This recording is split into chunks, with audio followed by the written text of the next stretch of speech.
Hey guys, tonight we're taking a journey to a time and place where the open sea, instead of offering freedom and adventure, could transform into a terrifying trap. Forget the cruise ship vacations and the safety of modern navies. We're about to explore the terrible fate of being captured by Barbary pirates. Imagine, for a moment, that instead of a relaxing sunset over the ocean, you spot a strange sail on the horizon, and a chill of pure dread runs down your spine. This isn't just history, it's a chilling look at a real-life nightmare that haunted the Mediterranean for centuries. A story of unexpected violence, dehumanizing captivity, and the desperate struggle for survival. You're about to step into the shoes of someone whose life was irrevocably shattered by a sudden descent into piracy and slavery. So, before you get comfortable, take a moment to like the video and subscribe, but only if you genuinely enjoy what I do here. Tell me, where are you tuning in from tonight? And what time is it there? Now dim the lights. Maybe turn on a fan for that soft background hum. And let's ease into tonight's journey together. You wake, not to the gentle rocking of your own bed, but to the rhythmic creak of timbers and the distant, familiar slap of waves against a ship's hull. You're a merchant, perhaps, or a fisherman, or even a traveler seeking new opportunities across the vast, blue expanse of the Mediterranean Sea. The sun is already high, casting a dazzling shimmer across the water, and a gentle breeze fills the sails of your small vessel. The day is calm, almost serene, a deceptive tranquility that belies the omnipresent danger lurking just beyond the horizon. For centuries, the waters of the Mediterranean, particularly its southern and eastern reaches, were not just trade routes but hunting grounds. And the hunters were the Barbary Pirates. These weren't your romanticized, swashbuckling buccaneers of the Caribbean, with parrots on their shoulders and buried treasure maps. No, the Barbary Pirates were highly organized, ruthless predators operating out of North African port cities like Algiers, Tunis, and Tripoli. Their primary goal wasn't just plunder, though that was certainly a bonus. Their true prize was human cargo. They were after slaves, primarily Europeans, to fuel the labor demands of their cities, their galleys, and their wealthy households. The terror they inspired stretched far beyond the sea, reaching deep into the coastal towns and villages of Italy, Spain, France, and even as far north as Ireland and Iceland, where sudden brutal raids could snatch entire communities into bondage.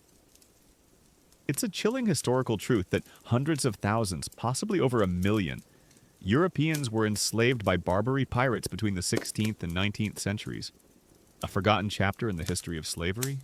You might have heard the stories, whispered in taverns or around crackling fires. Tales of sudden attacks, of ships boarded, of entire villages dragged off into the night. You dismissed them, perhaps, as exaggerated fishermen's tales or misfortunes that only befell others. Never someone like you. Your mind was on your cargo, your destination, the promises of trade and prosperity. The sun felt warm on your face. The scent of salt and tar filled your nostrils, and the gentle rhythm of the waves promised a peaceful journey. Then, the first unsettling sign. A distant sail. At first, it's just a speck, easily dismissed as another merchant vessel. But as minutes tick by, you notice something unsettling. It's moving with an unnatural speed, cutting across the wind with a purposeful, menacing efficiency. Your heart gives a sudden lurch. The crew, if you have one, begins to murmur, their faces paling. There's a frantic scramble to hoist more sail, to change course, to flee. But it's often too late. The pirate ship, typically a fast oar-powered galley or a swift lateen-rigged xebec, is upon you with terrifying speed. You hear the rhythmic splash of dozens of oars, the shouts of commands in a foreign tongue, the chilling sight of their black sails, perhaps adorned with menacing symbols. They are often heavily armed, bristling with small cannons and a formidable array of muskets. You might try to fight to defend your vessel, but your small merchant ship or fishing boat is no match for their organized ferocity. The air fills with the terrifying whistle of musket balls, the thud of grappling hooks slamming into your deck, and the guttural roar of men swarming aboard. The attack itself is brutal and swift. You hear the terrified screams of your crew, the clash of steel, the splintering of wood. You might grab a rusty cutlass or a fishing gaff, making a desperate, futile stand, but you are quickly overwhelmed. They are numerous, heavily armed, and utterly merciless. A blow to the head, a sharp shove, and you are disarmed, bound, and thrown roughly onto the deck of the pirate vessel. The fighting dies down as quickly as it began, leaving behind a scene of chaos and destruction, torn sails, splintered masts, and the blood of those who resisted. You lie there, hands bound, heart hammering against your ribs, gazing at the faces of your captors. They are a fearsome sight, dark-skinned, bearded men, clad in loose clothing, their eyes sharp and devoid of mercy. Their language is harsh, guttural, utterly incomprehensible. You are no longer a free individual, you are cargo, a potential commodity. Your life suddenly reduced to a mere economic value. The sheer shock of the transition from a life of freedom to one of absolute terror and subjugation is almost too much to bear. If you were captured during a coastal raid, the experience would be even more terrifyingly intimate. Imagine waking in your small coastal village to the terrifying shouts and screams in the pre-dawn darkness. The crackle of burning thatch, the terrified cries of your neighbors, the sharp tang of smoke filling the air. Barbary Corsairs, having slipped ashore silently under the cover of night, would swarm through the village, breaking down doors, dragging families from their beds. Men, women, and children alike would be bound, gagged, and forced onto the waiting longboats, ferried out to the pirate ships anchored just beyond the surf. You might see your home burning, your loved ones weeping, your entire world consumed by a sudden, brutal invasion. The trauma of being snatched from your bed, from the very sanctity of your home, would be profound, a scar etched onto your soul. Once aboard the pirate vessel, your immediate future becomes horrifyingly clear. You are surrounded by other captives, their faces pale with shock and terror, their eyes reflecting the same bewildered despair you feel.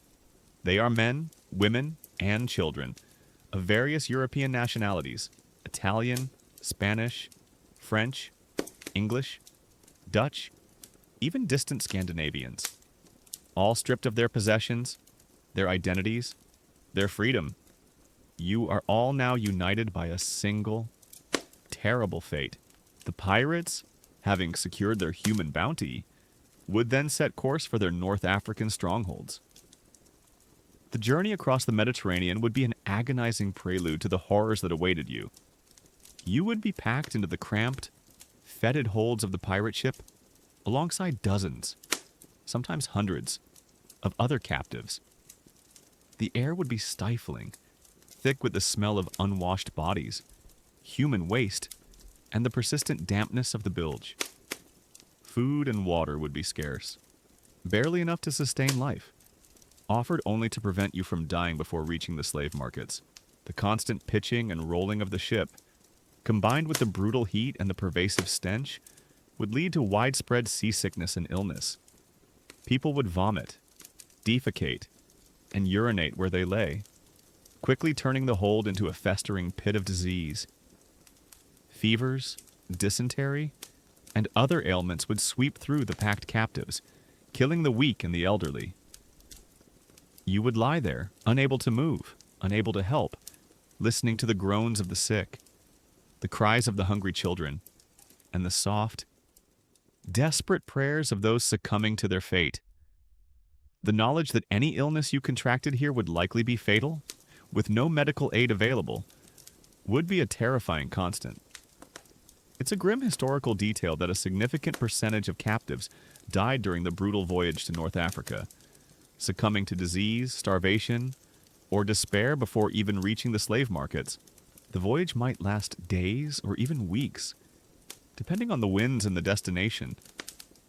Each sunrise would bring a renewed sense of despair, another day closer to an unknown, terrible future. You would stare up at the faint light filtering through the cracks in the deck above, longing for freedom, for home, for a life that now seemed impossibly distant. The rhythmic creak of the ship's timbers, the slap of the waves, and the constant murmur of despair from your fellow captives would become the grim soundtrack to your new, terrifying reality. The journey across the Mediterranean, crammed into the fetid hold of the pirate ship, felt like an eternity. Each day was a blur of hunger, thirst, and the terrifying uncertainty of your fate. Finally, after what seemed like endless days of pitching and rolling, the ship began to slow. You heard shouts from above deck, the creak of sails being lowered, and the splash of an anchor. The air, though still stifling, gained new scents, the faint aroma of unfamiliar spices, the distant bleating of goats, and the unmistakable, cloying sweetness of human refuse. You were arriving. You were finally at Algiers, or Tunis, or Tripoli, one of the infamous Barbary coast strongholds, the dreaded destination for countless captured Europeans. The disembarkation was as brutal as the capture. You were dragged from the dark, suffocating hold, blinking against the harsh North African sunlight. Your limbs, stiff from confinement, protested with every movement. You were prodded, pushed, and forced onto the docks, your eyes scanning the chaotic scene around you. The waterfront was a teeming hive of activity sailors, shouting in guttural tongues, merchants haggling, porters hauling goods, and everywhere, the unfamiliar faces of a bustling, vibrant, yet terrifyingly foreign city. The smells were overwhelming, a heady mix of spices, roasting meat, human sweat, and the pungent aroma of the sea. You would be quickly stripped of any remaining valuables, your clothing examined for hidden trinkets. Then, you would be marched, often barefoot and bound with ropes, through the narrow, winding streets of the city. The cobblestones were rough beneath your feet, and the sun beat down with an intensity you rarely experienced back home. You saw veiled women peering from lattice windows, children with dark, curious eyes staring from doorways, and stern-faced guards with curved scimitars watching your procession. The sheer exoticism of the place would be unsettling, a dizzying blend of wonder and profound fear. Your ultimate destination was the slave market, known as the Bedtime or Souk al-Abid.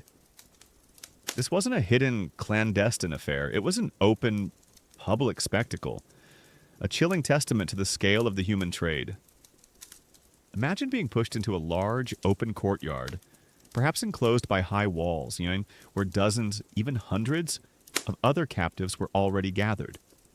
They were from every corner of Europe, Italians with sun-darkened skin, fair-haired English sailors, robust German farmers, pale French nobles, and even distant Scandinavians, all united by their shared, terrible fate. Your heart would sink, a cold dread seeping into your very bones, as you realized the full, dehumanizing extent of your new reality. The atmosphere of the slave market was a sickening mix of bustling commerce and profound human despair. Merchants, often wealthy men in fine robes, would mill around, examining the human merchandise with cold, calculating eyes. They would poke and prod, inspect your teeth, examine your muscles, and assess your general health. You would be forced to walk, to turn, to display your physical attributes, stripped of all dignity. Your clothes might be roughly pulled aside to reveal your physique, your mouth forced open to show your teeth, as if you were a horse or an ox. The sheer indignity of it, the feeling of being reduced to a mere object, was soul-crushing. It's a chilling historical truth that European captives were treated as commodities, their value determined by their age, health, skills, and even their physical appearance. A dehumanizing process that stripped them of their former identities. The auctioneer, his voice sharp and authoritative, would begin the bidding. He would shout out your perceived strengths. Strong young man, good for labor, or skilled craftsman, good with hands, or perhaps dismiss your weaknesses. Old but still has some life. Bidders would raise their hands, their voices low as they offered sums in unfamiliar currency. You would stand there, a nakedly vulnerable, a silent spectator to the bidding war for your own life, your future hanging on the whims of strangers. The language was incomprehensible, adding to the terrifying confusion as you desperately tried to discern who your new owner might be. The process of being bought and sold was swift and brutal. Once the bidding closed, you would be roughly pulled from the line, your new master claiming his property. You might be branded, a searing pain that marked you permanently as a slave. Your new owner might then immediately put you to work, or parade you through the streets, displaying his new acquisition to his peers. The transition from free person to enslaved property was complete, irreversible, and profoundly traumatizing. The types of labor you might be forced into varied widely, depending on your age, gender, skills, and the whims of your master. If you were a young, strong man, your fate might be the galleys. This was considered one of the worst fates, a living hell. You would be shackled to an oar, alongside dozens of other condemned men, propelling massive ships across the sea with sheer brute force. Your life would be an endless cycle of rowing, punctuated by brief, meager meals, and tortured by the constant crack of the whip on your back. The air in the galley would be thick with the stench of sweat, urine, and despair. You'd be exposed to the elements, baking under the sun, freezing in the cold, soaked by storms. Your body would waste away, your skin covered in sores from the chains and the chafing of the oar. Historians generally agree that galley slavery was a death sentence for most, with few surviving more than a few years due to disease, malnutrition, and exhaustion. If you were not destined for the galleys, you might be put to work as a laborer in the fields, performing back-breaking agricultural tasks under the scorching sun, or perhaps as a quarry worker, chipping away at stone, hauling heavy loads. Your body constantly pushed to its physical limits. Skilled craftsmen, carpenters, blacksmiths, masons were valuable and might find themselves working in workshops, their skills exploited for their master's profit. Though still under harsh conditions, women and children faced their own particular horrors. Women might be put to work as domestic servants in wealthy households or face sexual exploitation. Children, depending on their age, might be forced into lighter domestic chores or trained for various forms of labor. Their childhood stolen, their futures erased. The vulnerability of all captives, regardless of age or gender, was absolute. Their lives entirely at the mercy of their owners. The reality of your new life was one of constant deprivation. Food would be meager, barely enough to sustain your strength for the ceaseless labor. Water would be rationed, a precious commodity in the arid North African climate. Your clothing would be simple, coarse, and rarely changed or washed. Shelter would be rudimentary, often a shared, cramped space with other slaves, offering little comfort or privacy. Disease exacerbated by malnutrition, poor hygiene, and constant exhaustion would be a perpetual threat. A simple fever could quickly turn fatal, as medical care for slaves was often non-existent or extremely basic. Your days would be a relentless cycle of toil, from before sunrise until long after sunset. The overseer's whip, or the sharp bark of a command in an alien tongue, would be your constant companion, ensuring your compliance. There was no leisure, no personal time, no hope of escape. Your entire existence was now dedicated to serving your master. Your very identity reduced to that of a chattel, a possession to be used and discarded at will. The dehumanization was absolute, a profound psychological wound that would fester alongside the physical scars. Life under the direct command of your new master in North Africa was a terrifying lottery. While the horrifying fate of the galley slave, perpetually shackled to an oar, was undeniably one of the worst possible outcomes. Other forms of servitude offered their own unique brand of misery. Your daily existence was now entirely dictated by your owner's whims, a precarious balance between obedience and the ever-present threat of brutal punishment. If you were a young, strong man, the galleys remained a terrifying possibility, a hell on earth that consumed men with horrifying speed. Imagine being dragged to the bustling port, the air thick with the smell of tar, salt, and human despair. You'd be herded onto a massive galley, a long, low ship propelled by dozens of oars.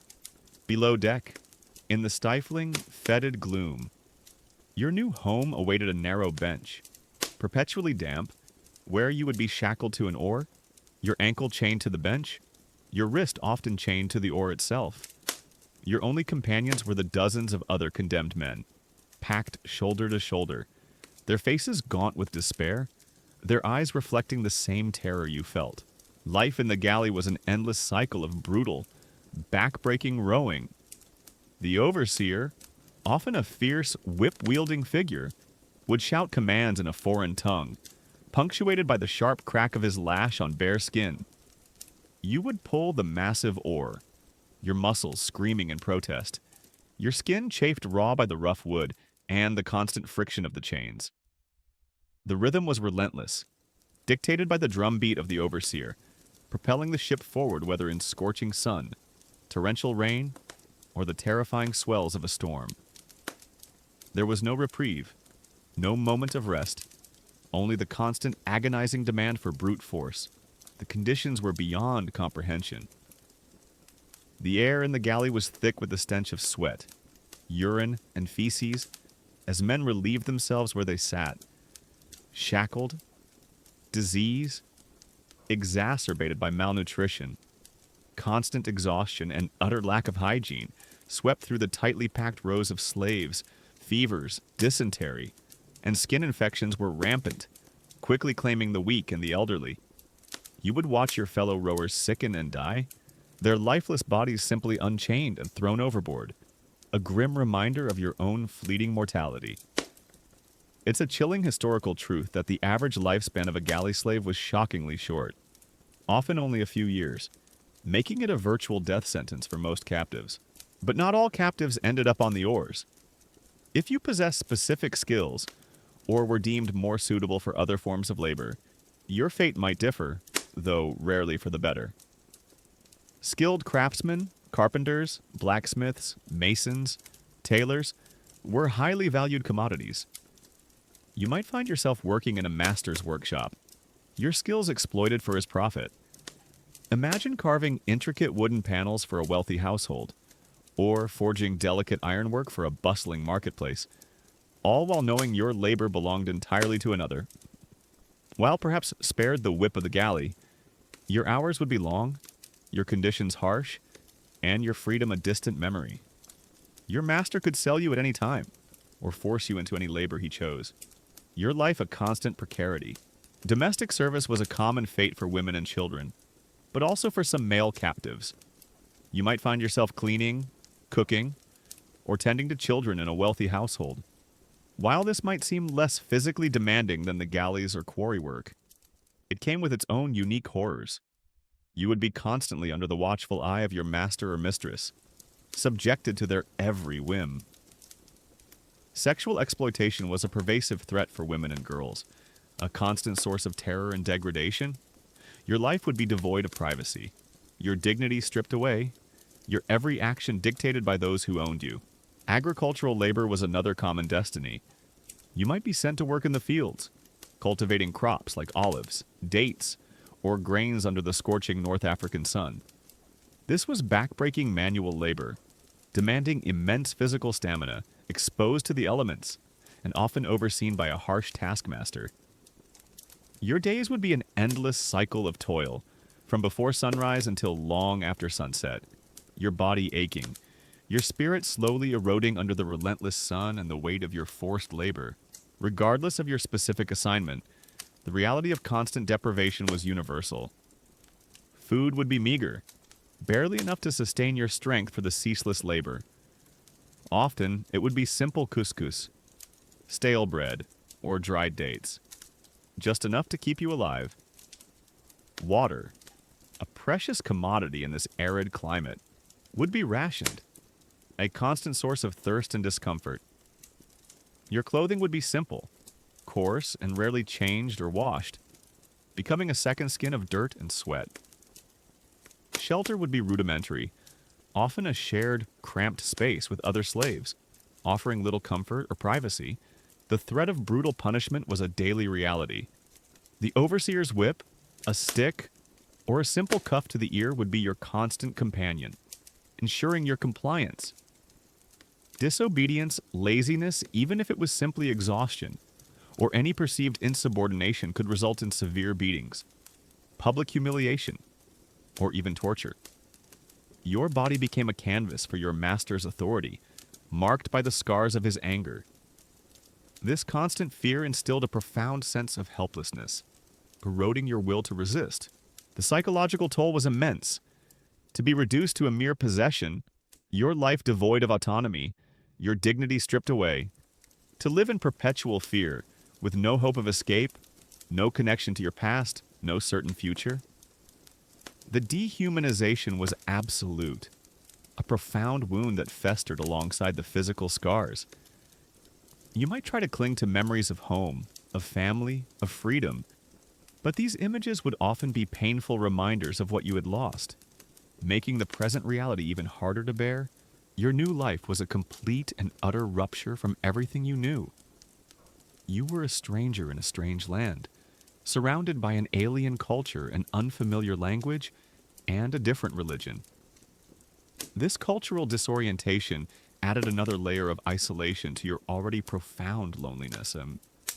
You would struggle to understand commands, to navigate the social customs, constantly feeling like an outsider, an unwanted presence in a world that had forcibly claimed you.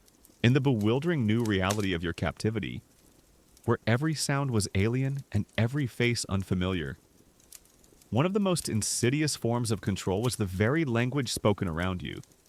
You were immersed in an unfamiliar tongue, likely Arabic or a local dialect, with no understanding of the commands barked at you, the conversations of your masters, or the desperate pleas of your fellow captives who shared a different fate. This language barrier added another profound layer to your already crushing isolation and vulnerability. Imagine trying to understand the simplest instructions in the slave market, then in the galley, or in the household where you now served. Your masters and overseers would likely communicate through shouts, gestures, and the constant threat of physical punishment. A sharp word, an impatient wave of the hand, or the crack of a whip would convey the immediate meaning. Move, work, stop. But the nuances, the subtle warnings, the specific demands, these would be lost in a terrifying haze of incomprehension. You would constantly feel on edge, perpetually uncertain if you were correctly interpreting the will of your captors, or if a misunderstanding could lead to a brutal beating. This lack of understanding made you incredibly susceptible to manipulation and abuse. If your master gave an order you didn't grasp, you might hesitate, appearing disobedient, even rebellious, leading to swift and painful retribution. You couldn't defend yourself verbally, couldn't plead your case, couldn't even express your basic needs effectively.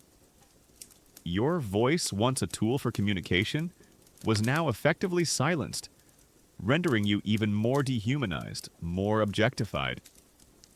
It's a stark historical truth that language barriers were a powerful tool of control for slave owners, fostering dependence and preventing rebellion or escape by limiting communication among captives. The cacophony of foreign sounds would be relentless.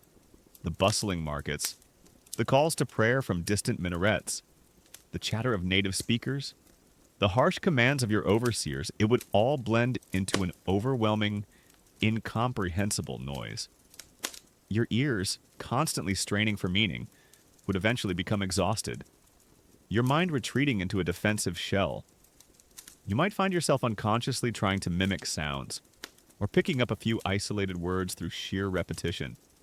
But true comprehension would be a slow, painstaking process, learned under duress. For those destined for the galleys, the language barrier was particularly brutal.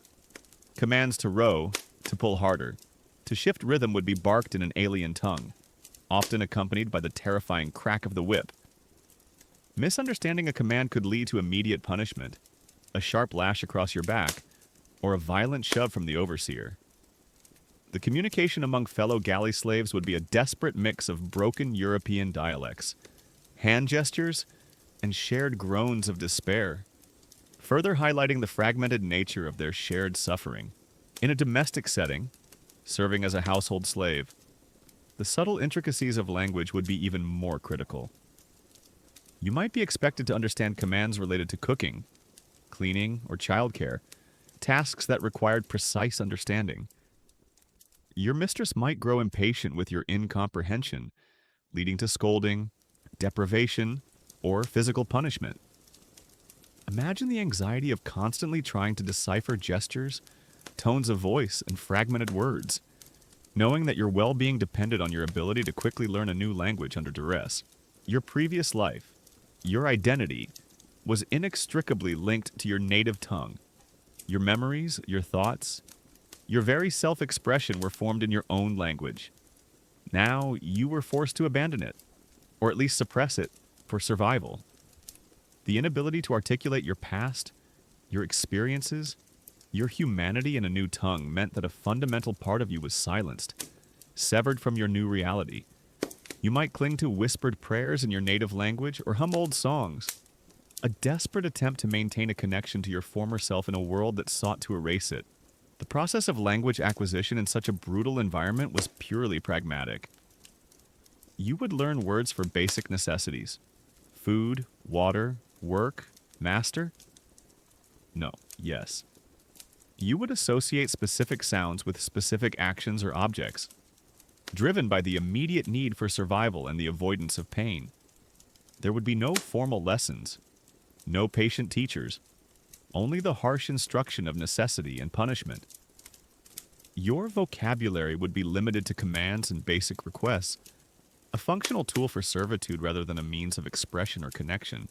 This constant state of linguistic incomprehension deepened your psychological isolation.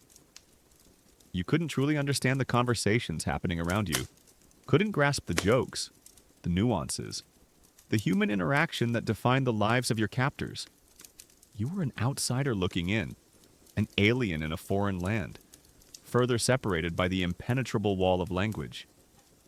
This silence, this inability to communicate effectively, contributed to feelings of helplessness, fear, and profound loneliness.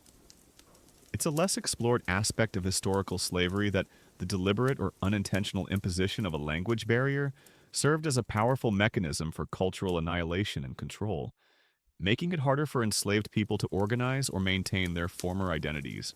Sometimes, you might encounter other European captives who spoke your language, or at least a dialect you could understand. These rare encounters would be a lifeline, a sudden, desperate surge of connection. You would whisper news, share stories, find fleeting moments of human understanding in the vast sea of foreign sounds. But such interactions would be dangerous, often forbidden by masters who feared collective action or the sharing of information among their slaves. These brief, furtive conversations would be a precious reminder of your shared heritage and a dangerous act of defiance. The lack of shared language also amplified the sense of being an object, rather than a human being. Your masters, unable to communicate complex ideas with you, would treat you as a tool, a possession, to be commanded and controlled through force rather than understanding. Your personal history, your individual skills beyond manual labor, your very thoughts all became irrelevant, unexpressed, and ultimately, raced by the linguistic void. The long-term impact of this linguistic deprivation could be profound. Even if you were eventually freed or ransomed, the process of reintegrating into a society where you could freely speak your native tongue might be jarring. Your vocabulary might be diminished, your fluency affected by years of disuse, your mind forever marked by the struggle to communicate in an alien world. The silence you endured, the words you could not speak, would become a permanent part of your personal narrative. Ultimately, being captured by Barbary pirates meant more than just losing your freedom. It meant losing your voice, your ability to express your very humanity in a world that no longer understood you. The language barrier was a silent, pervasive prison, a constant reminder of your vulnerability, your isolation, and the terrifying reality of your brutal new existence. Beyond the brutal physical labor and the soul-crushing language barrier, Life as a captive of the Barbary Pirates meant living under the absolute terrifying sway of your master's whim. Your existence was no longer governed by law, by custom, or by any predictable rhythm, but by the unpredictable currents of a foreign individual's mood, desires, and arbitrary commands. This absolute lack of control was a profound psychological torment, stripping away any last vestiges of dignity or personal agency. Imagine your master. He could be a wealthy merchant, a powerful corsair captain, or even a high-ranking official in the city's administration. Regardless of his status, his word was law, and your life was entirely at his discretion. One day, he might be relatively benevolent, allowing you a slightly larger ration of food or a brief respite from labor. The next, he might fly into a sudden rage over a perceived infraction, a misunderstanding, or simply a bad mood, and inflict brutal punishment without warning or explanation. There was no appeal, no recourse, no justice. Your existence was a constant tightrope walk, perpetually balancing the need for obedience with the terrifying uncertainty of your master's temper. This unpredictability was perhaps more psychologically damaging than consistent harshness. If you knew exactly what to expect a fixed number of lashings for a specific offense, for example, you could mentally prepare, but with a capricious master, and every moment was fraught with tension. A pleasant interaction could suddenly turn violent. A small mistake could be overlooked one day and result in a severe beating the next. You would learn to constantly observe your master's demeanor, to read the subtle shifts in his expression, to anticipate his moods with desperate urgency, always trying to avoid his displeasure. This hypervigilance was exhausting, never allowing your mind to truly relax. Your tasks would also be subject to his arbitrary decisions. If you were a skilled craftsman, you might spend days meticulously working on an intricate piece of furniture. Then, suddenly, your master might decide he needed you to clear a thorny patch of land, forcing you into heavy agricultural labor for which you were ill-suited. Or a domestic slave might be suddenly reassigned to the grueling outdoor tasks. Or vice versa. Your skills, your strengths, your preferences, none of them mattered. Your purpose was simply to serve his immediate needs, however illogical or demanding they seemed. The lack of personal space and privacy was absolute, especially for domestic slaves. You lived under constant scrutiny. Your every action, your every movement, watched and judged. There was no retreating to a private room, no moments of solitude to gather your thoughts or process your pain. Even your sleep might be disturbed by a master's sudden command, a demand for service at any hour of the night. This pervasive lack of personal boundaries eroded your sense of self, leaving you feeling constantly exposed and vulnerable. For women and girls, the master's whim extended to their sexual vulnerability. The constant threat of sexual exploitation was a terrifying reality, a pervasive source of fear and degradation. Your body was not your own. It was considered property, subject to your master's desires. This added a profound layer of trauma to an already brutal existence, leaving deep, lasting psychological scars that often never healed. Even if freedom was eventually attained, the master's power over your very life was total. He could choose to sell you at any time, to any buyer, separating you from any tentative connections you might have formed with other captives. He could subject you to any punishment he deemed fit, even leading to death. With little fear of reprisal, your former identity, your name, your family, your religion was irrelevant to him. You were simply a slave, a tool, and he was the absolute arbiter of your fate. This complete absence of rights, of legal protection, amplified the terrifying reality of living solely at another's command. This absolute power led to a profound sense of helplessness. You could not negotiate, could not plead, could not appeal.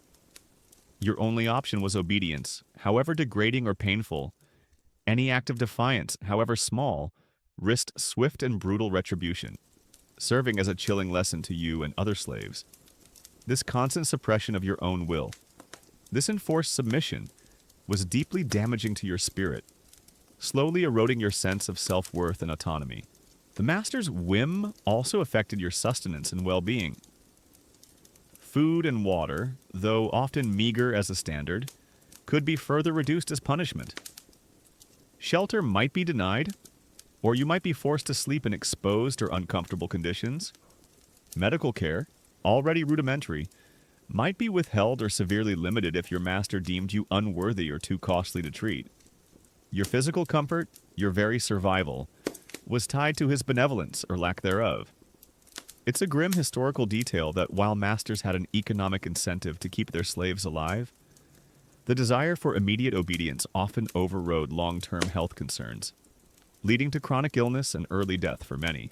You might try to find small ways to resist, tiny acts of defiance that maintained a sliver of your humanity.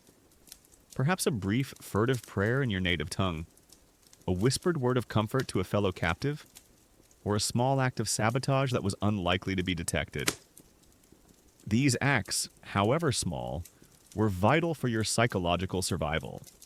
A quiet rebellion against the total dehumanization, but they were always undertaken with immense risk, knowing that discovery could lead to unimaginable suffering. The cultural and religious differences between you and your master further intensified the power dynamic. Your Christian faith, your European customs, these were often viewed with suspicion or outright contempt. There might be pressure to convert to Islam, a complex choice that offered potential benefits like a slight improvement in status or even freedom, but at the profound cost of abandoning your deeply held beliefs. This added a spiritual dimension to your master's absolute control, a pressure to conform even your innermost convictions to his will. Life under a Barbary master's whim was a profound, daily ordeal that extended far beyond physical labor. It was a constant psychological battle against unpredictability, dehumanization, and the total loss of personal control. Your body might be forced to work, but your spirit was constantly under siege, relentlessly pressed to break under the weight of another's absolute power. This constant vulnerability, this ever-present fear, was the chilling reality of your terrible fate, a nightmare from which escape seemed almost impossible. Beyond the brutal physical toil and the psychological assault of a master's unpredictable whims, the most soul-crushing reality of your existence as a Barbary slave was the constant, insidious pressure to convert to Islam. This wasn't merely a religious choice, it was a cruel dilemma, offering the faint glimmer of improved conditions or even eventual freedom, but at the profound cost of abandoning your deeply held Christian faith, your cultural identity, and your very soul.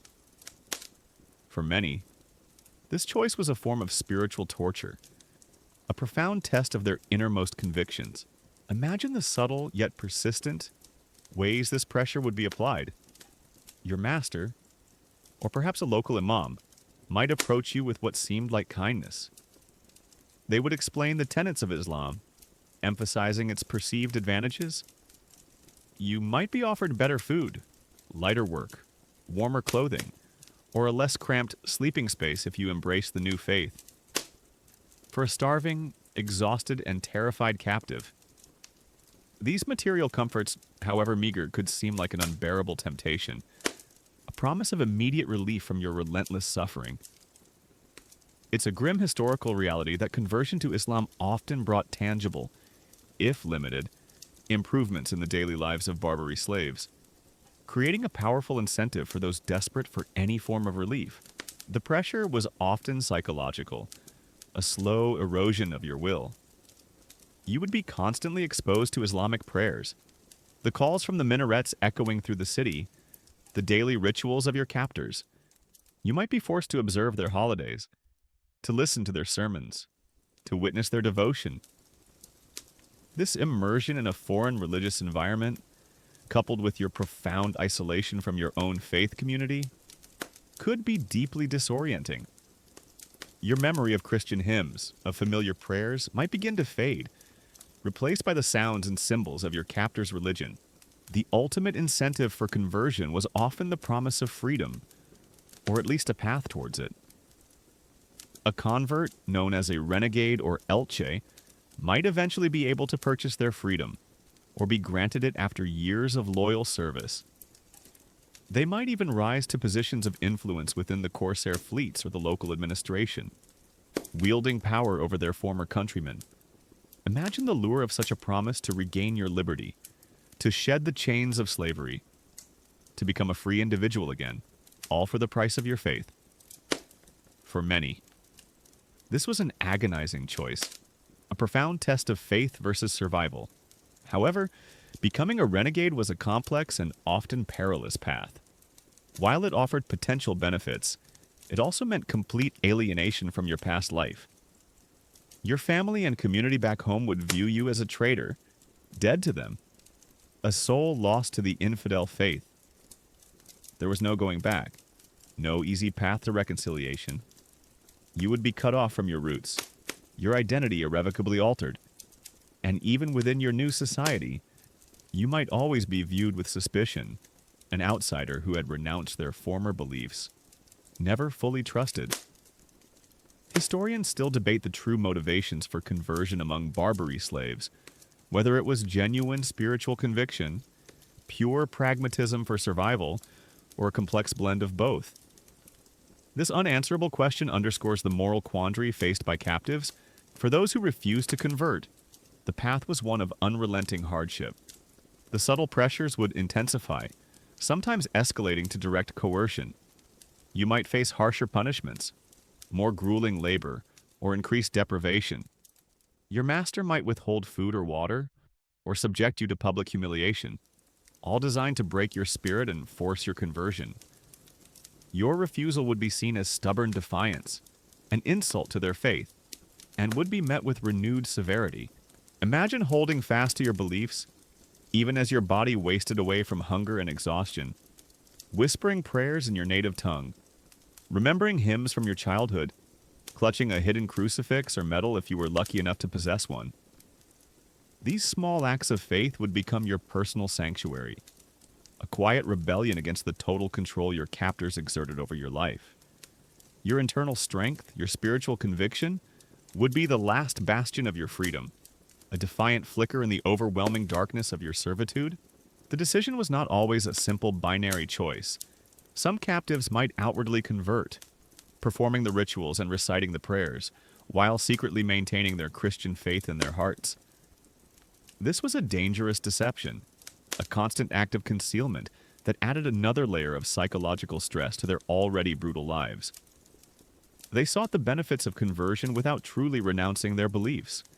Living a double life under constant fear of exposure, the accounts of individuals who bravely resisted conversion, enduring unspeakable tortures and ultimately dying for their faith, became powerful martyrs' tales in Europe, inspiring fear and defiance against the Barbary threat.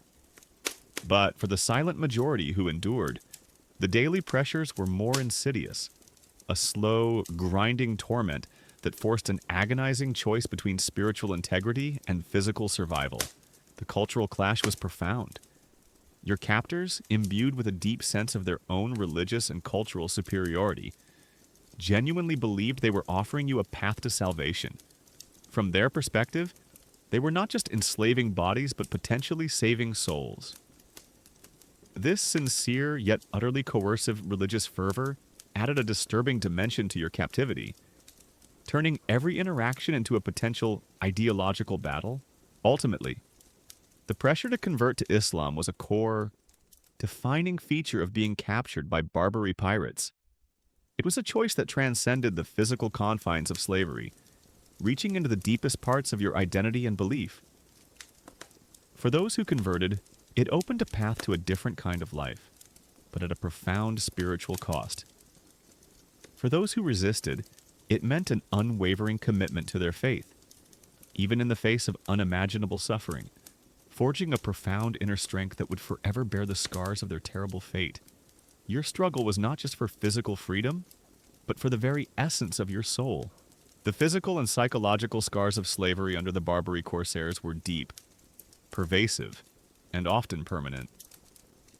Your body, once free and whole, became a testament to relentless toil and brutal punishment. Your mind, once filled with the thoughts and dreams of a free person, was now a landscape marked by trauma, fear, and profound loss. This wasn't a temporary hardship. It was a fundamental shattering of your former self, leaving behind an indelible mark that would remain long after any chains were removed. Imagine your physical body during your captivity. If you were a galley slave, your back would be perpetually raw and covered in weeping sores from the constant chafing of the oar and the biting lash of the overseer's whip. Your ankles and wrists would be permanently scarred and swollen from the heavy iron shackles. Your muscles, though hardened by endless rowing, would be wasted and gaunt from malnutrition. You'd develop a distinctive, unnatural stoop. Your shoulders rounded from the constant forward motion. The skin that wasn't scarred would be burnt by the relentless North African sun, or perpetually chapped and cracked from exposure to sea spray and cold. Chronic coughs from damp conditions, festering sores from minor cuts, and persistent stomach ailments from contaminated food and water would be your constant companions. It's a grim historical reality that many Barbary slaves suffered from a range of debilitating physical ailments that often led to premature death. A testament to the brutal conditions of their servitude. For those working in the fields or quarries, your hands would be calloused, cracked, and bleeding from manual labor with crude tools. Your back would be perpetually aching, your joints stiff from hours spent bending under the scorching sun or hauling heavy stones. Your feet, often bare or protected only by worn sandals, would be cut and bruised by the unforgiving terrain. The sun, a welcome warmth in your homeland, would now be a relentless tormentor, baking your skin and dehydrating your body, leading to constant thirst and the risk of sunstroke. Beyond the visible scars, the deeper wounds were psychological. You lived in a constant state of fear.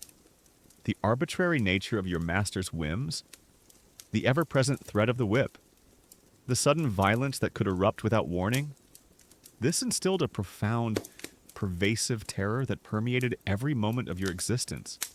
You learned to suppress your emotions, to avoid eye contact, to make yourself as invisible as possible, simply to survive.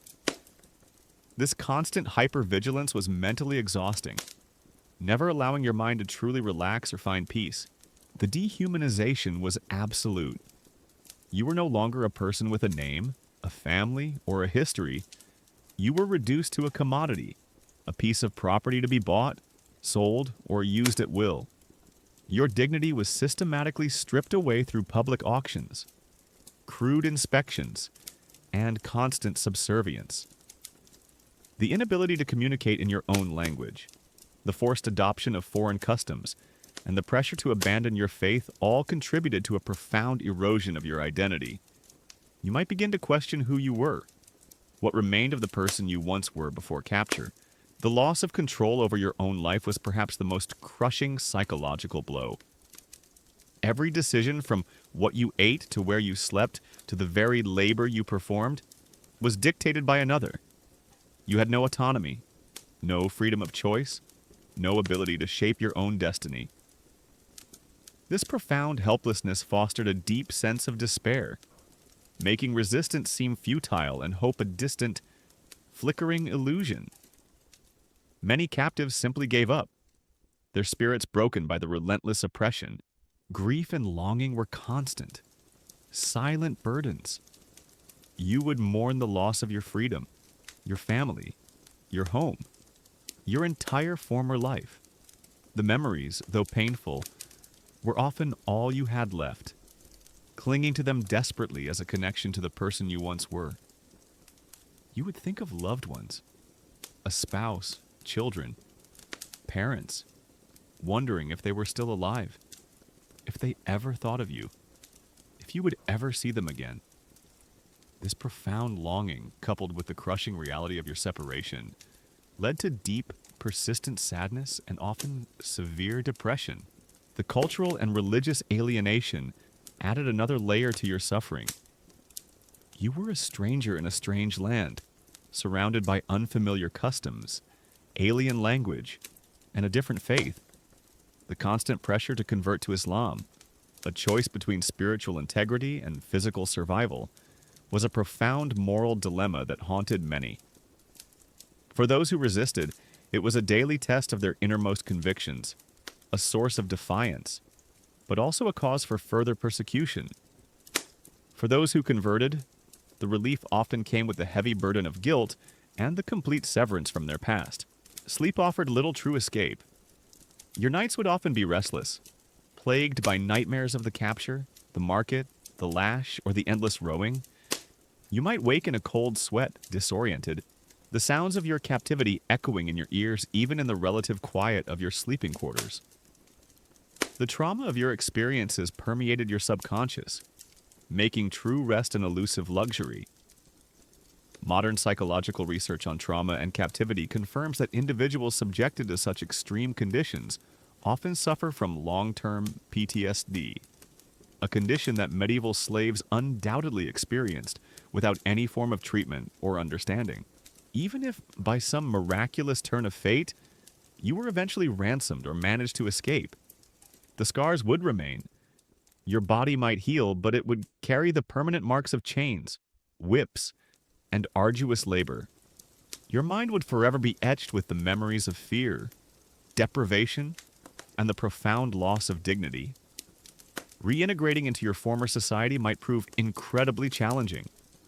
You would be a changed person, haunted by your past, struggling to reconnect with a world that could never truly comprehend the horrors you had endured. The story of Barbary piracy is not just one of historical events.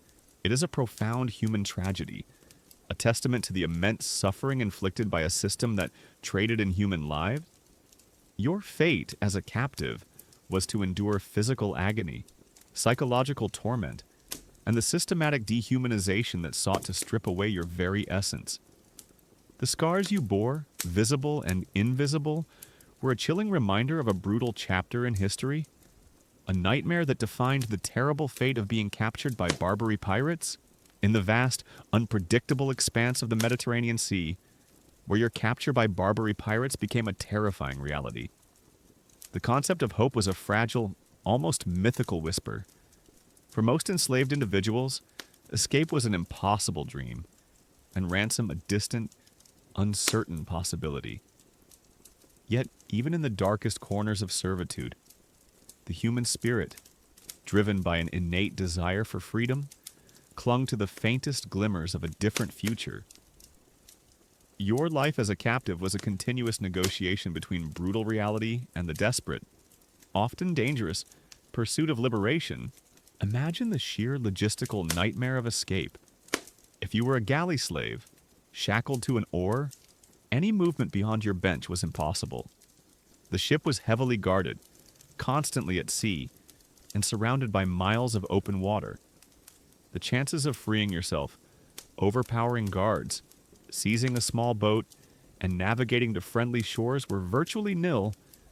For those on land, escape meant navigating an unfamiliar city, often without knowledge of the language or the local customs, with no resources, and facing the constant threat of recapture by vigilant authorities or opportunistic locals eager for a reward. The vast distances to Christian lands, across arid deserts or unforgiving seas, made any attempt a desperate gamble with almost certain failure.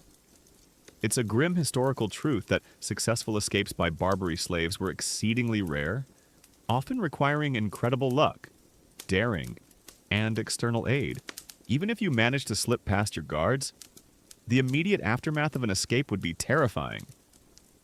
You would be a stranger in a strange land, likely without food, water, or a compass. The climate was harsh, the terrain unforgiving.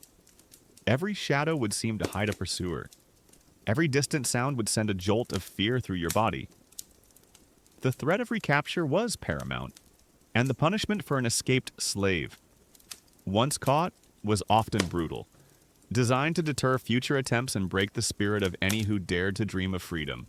The primary, albeit slim, hope for most captives lay in ransom. This was a complex, often drawn-out process that required the intervention of external parties. Wealthier individuals, nobles, merchants, or members of religious orders might have families back home with the resources to negotiate their release. For common folk like yourself, the chances were far slimmer. Ransom involved sending messages from the slave to their home country, verifying their identity, negotiating a price with the master, and then raising the funds, a process that could take years if it happened at all. Religious orders, particularly the Trinitarians and Mercedarians, played a crucial role in these ransom efforts. These Catholic orders were specifically founded to raise funds and negotiate the release of Christian captives from Muslim lands. Imagine the sheer, desperate hope that would surge through a slave community when news arrived that one of these Redeemer fathers had come to Algiers, seeking to negotiate releases. They were heroes, literally risking their own lives to enter the pirate strongholds and bargain for freedom.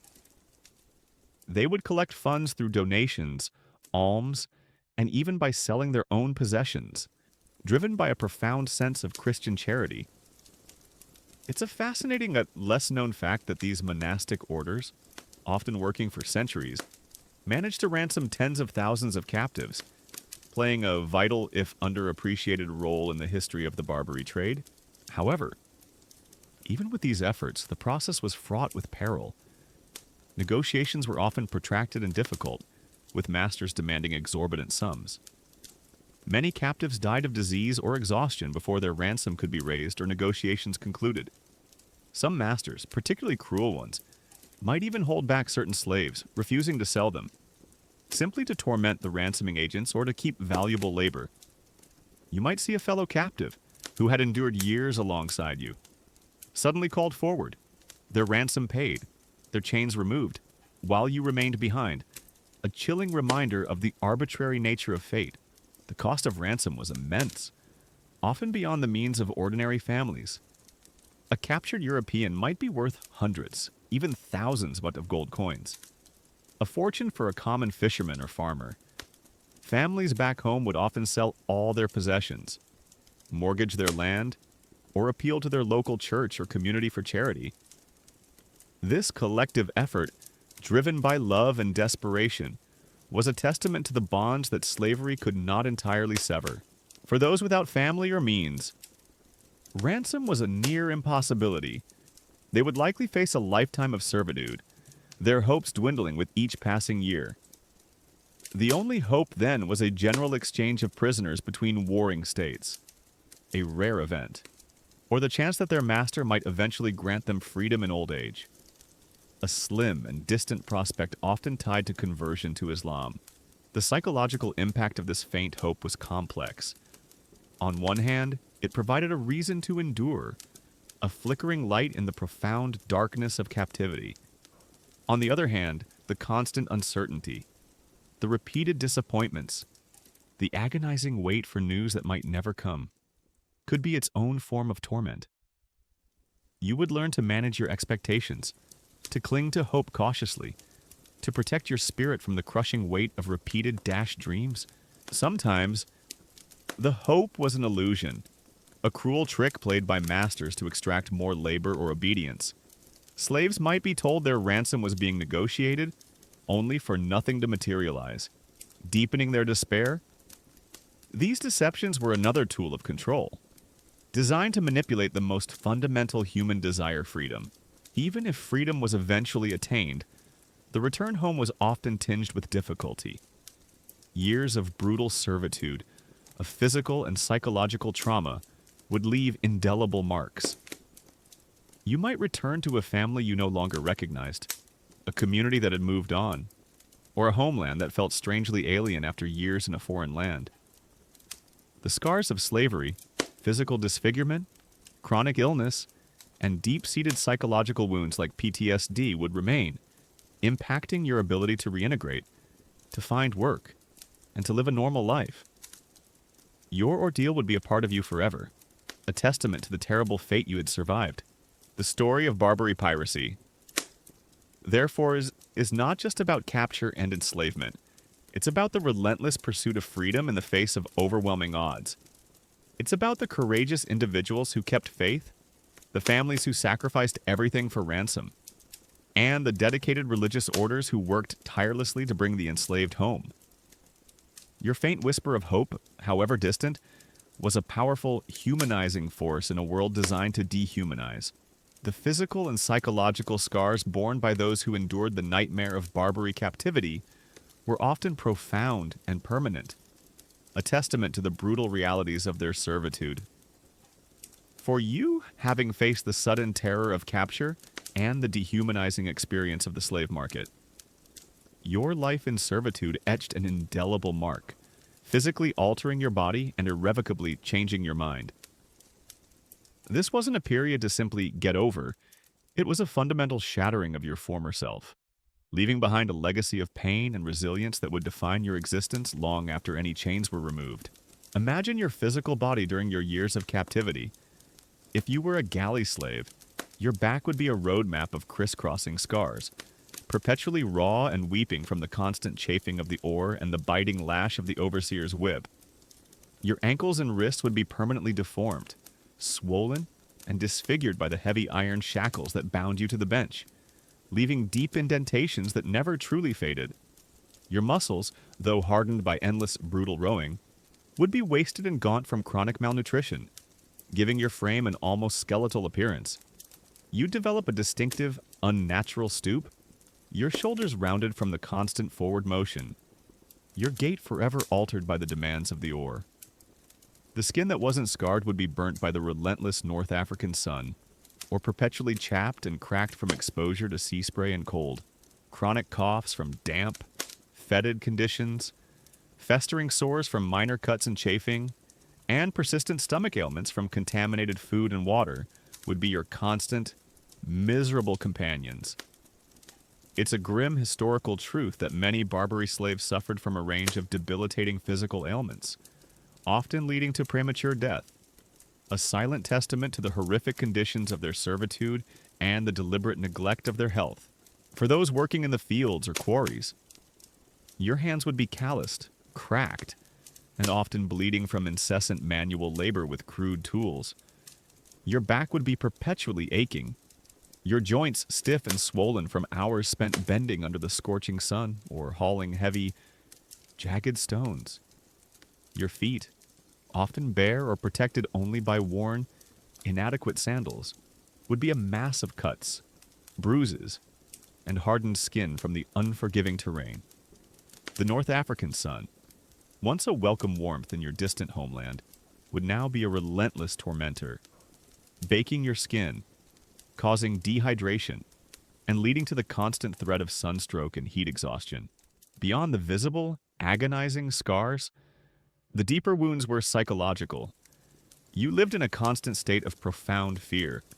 The arbitrary nature of your master's whims, the ever-present threat of the whip, the sudden, unpredictable violence that could erupt without warning. This instilled a pervasive, deep-seated terror that permeated every waking moment of your existence. You learned to suppress your emotions, to avoid eye contact, to make yourself as invisible as possible, simply to survive another day. This constant hypervigilance, this perpetual state of alertness to potential danger, was mentally exhausting, never allowing your mind to truly relax or find peace. Even in the brief moments of respite, the dehumanization was absolute and systematic. You were no longer a person with a name, a family, or a history. You were reduced to a mere commodity, a piece of property to be bought, sold, or used at will in the slave market.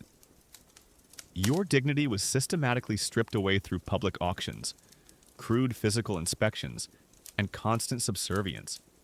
The inability to communicate effectively in your own language, the forced adoption of foreign customs, and the insidious pressure to abandon your cherished faith all contributed to a profound erosion of your identity. You might begin to question who you were, what remained of the person you once were before capture, as the brutal reality of your servitude sought to erase your very self. The loss of control over your own life was perhaps the most crushing psychological blow. Every single decision, from what meager food you ate to where you slept to the very labor you performed, was dictated by another. You had no autonomy, no freedom of choice, no ability to shape your own destiny. However small, this profound helplessness fostered a deep sense of despair and apathy, making resistance seem futile and hope a distant, flickering illusion. Many captives simply gave up, their spirits utterly broken by the relentless oppression.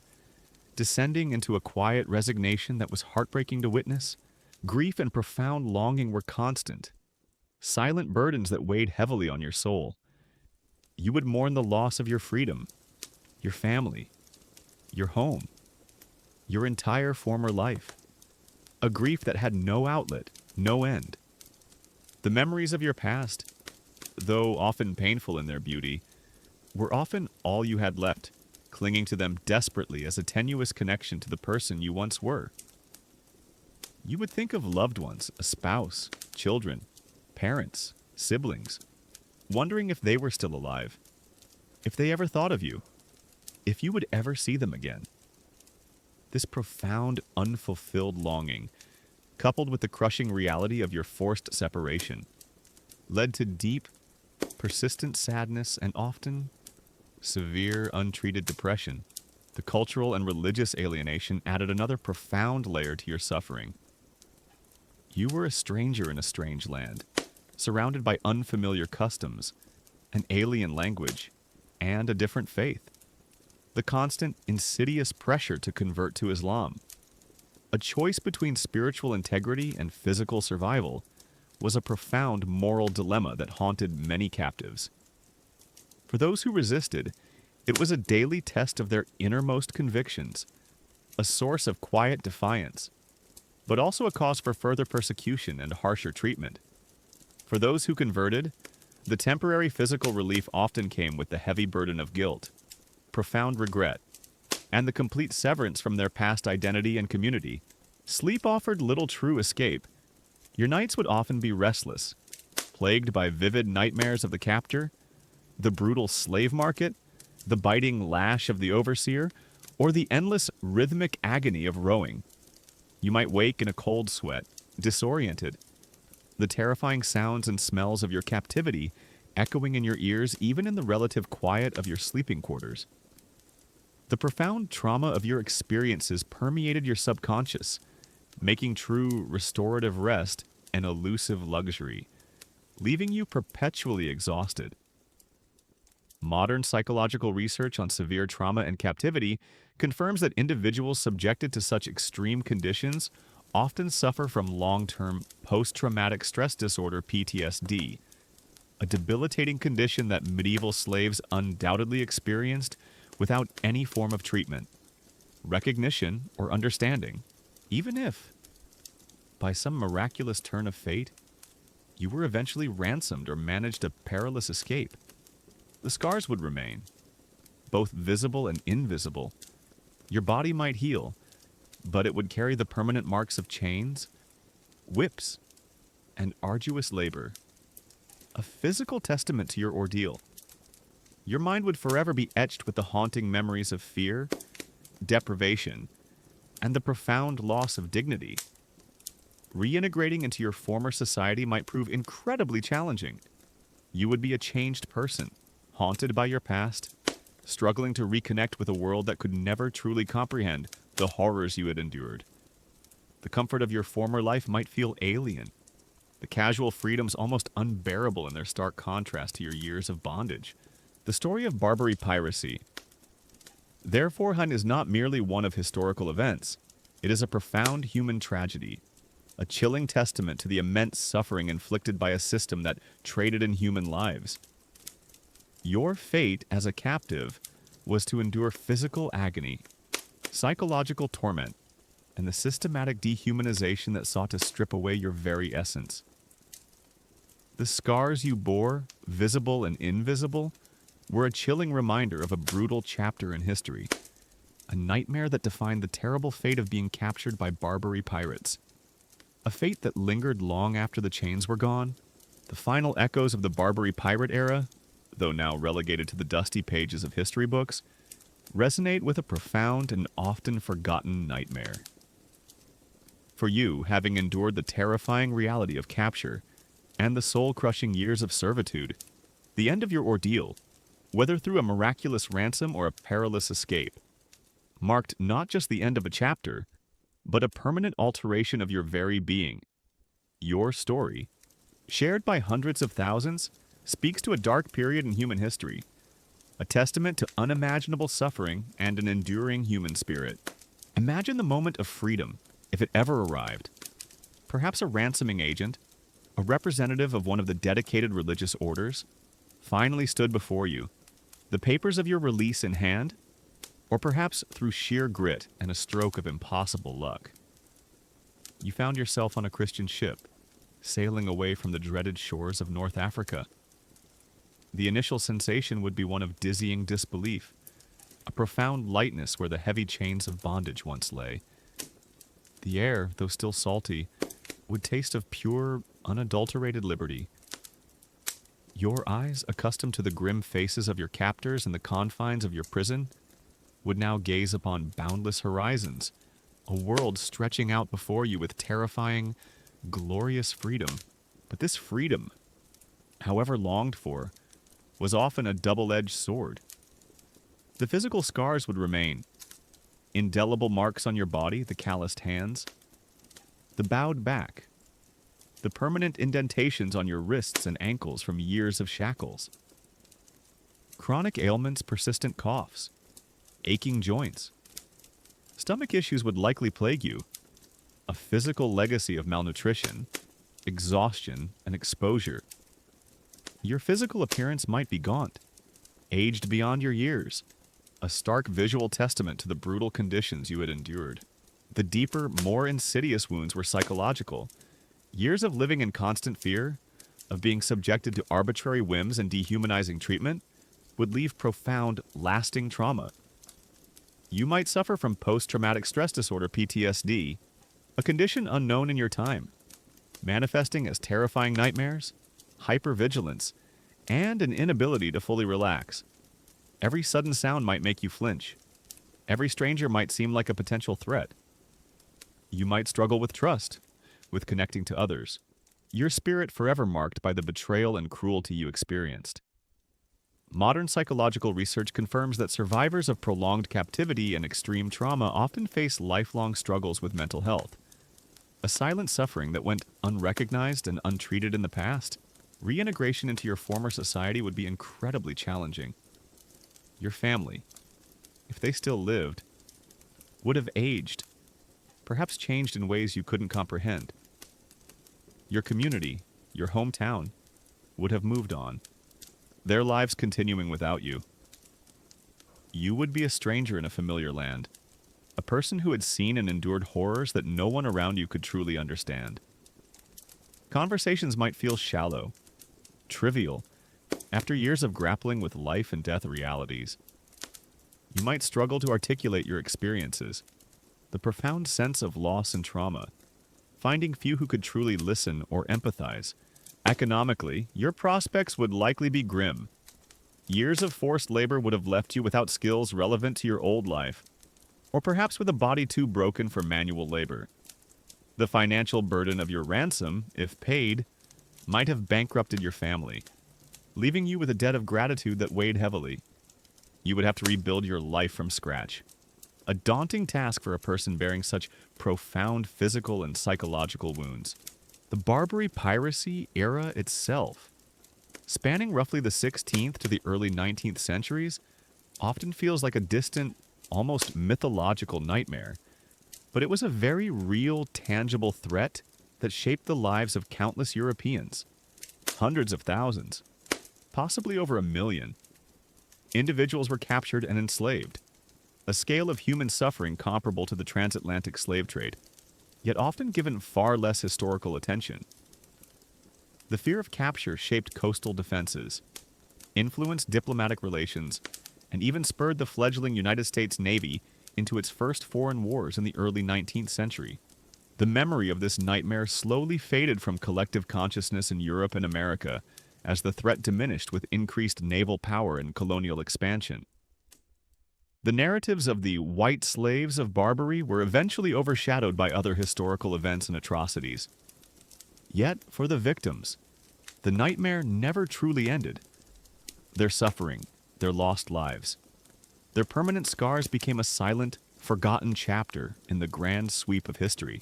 Your story, as one of these forgotten victims, stands as a chilling reminder of human vulnerability and resilience.